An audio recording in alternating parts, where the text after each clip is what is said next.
is that you? Sprout! Wow, it's great to see you. What are you doing in Australia? I live here now. How did you get here? I walked. No. How did you get to Australia? Oh, I came by plane. No. I mean, how did you arrange to live in Australia? Oh, let me tell you. My journey started back in Hong Kong. I was living in a small apartment with my husband. I enjoyed my job, but the environment was getting too competitive and I wanted to start a family. So I started to think, to wonder, and to dream if life could be different for me living overseas. So I took the first step and decided to improve my English with the aim of emigrating.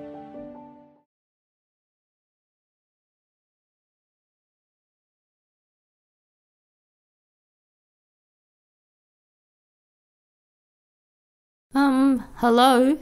Hello. Good afternoon. Welcome to Sprout Learning Centre. Sorry, my English is not good, but I want to move overseas and I need to improve my English. That's so exciting. Which country? Oh, I'm not 100% sure yet. Maybe Australia, Canada or England. Do I need to decide before I start? No, you don't. There's a test called IELTS that's accepted by Australia, Canada, the UK, and New Zealand for migration. IELTS is the most popular test available. Okay. Once you have decided on a specific country though, IELTS is still definitely the most popular test.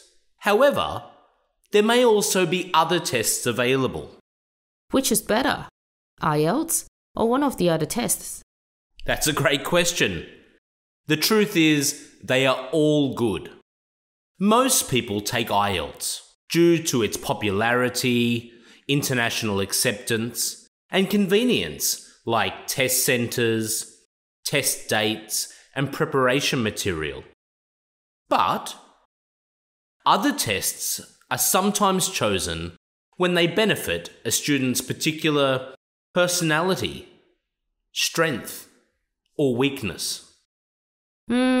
What other tests are there?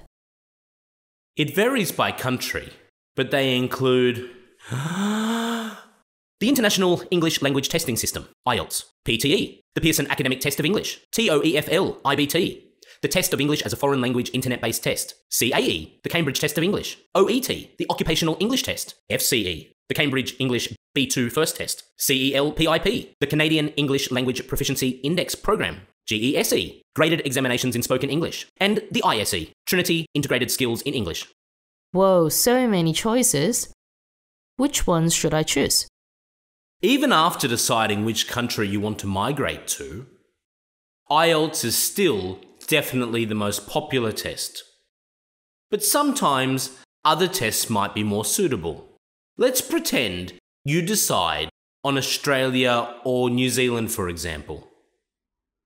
And you're particularly uncomfortable speaking face-to-face with an examiner, or your writing skills are clearly not suited to writing longer essays. A test, like Pearson PTE, might be a better option. Why? In this case, it's because that test is completely computer-based, even the speaking portion, and the writing section is structured differently from the two longer essays in IELTS. Every test has slight differences. I think IELTS would be best for me for now, as I want to keep my options open. When you do move overseas, will your visa be for investment, work, or study? I love eating and buying shoes too much to be able to afford an investment visa. An investment visa to Australia costs 20 million Hong Kong dollars. The UK is cheaper, but it's still 5 million Hong Kong dollars. That's too much for me.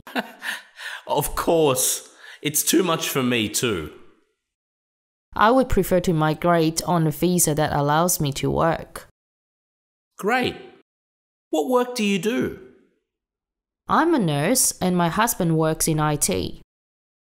IELTS has 2 tests available. One's called IELTS General Training, and the other's called IELTS Academic. It'll depend on your visa type, but you will probably need to do IELTS Academic. No, sorry, I said I want to work overseas, not study. You are absolutely correct.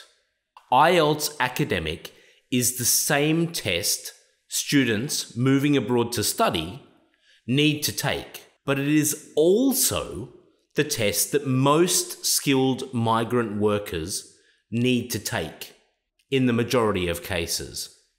But I checked the Australian and Canadian immigration websites, and they say they accept both IELTS General Training and IELTS Academic. They do accept both. And it would depend on your exact visa type, of course.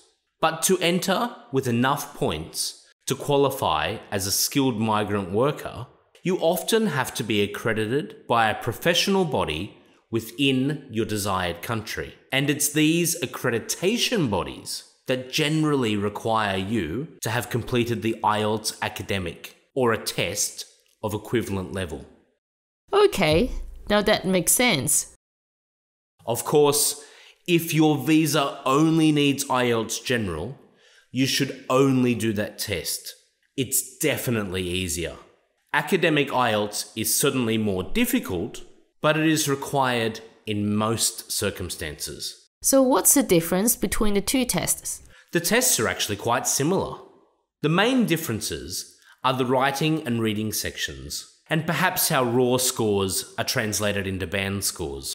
Both IELTS General and academic tests are broken up into 4 sections. You'll take the first 3 sections of the test on the same day. Those being listening, then reading, and then writing.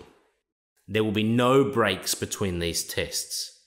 Your speaking test will be held either on the same day or, depending on the centre you attend, another day.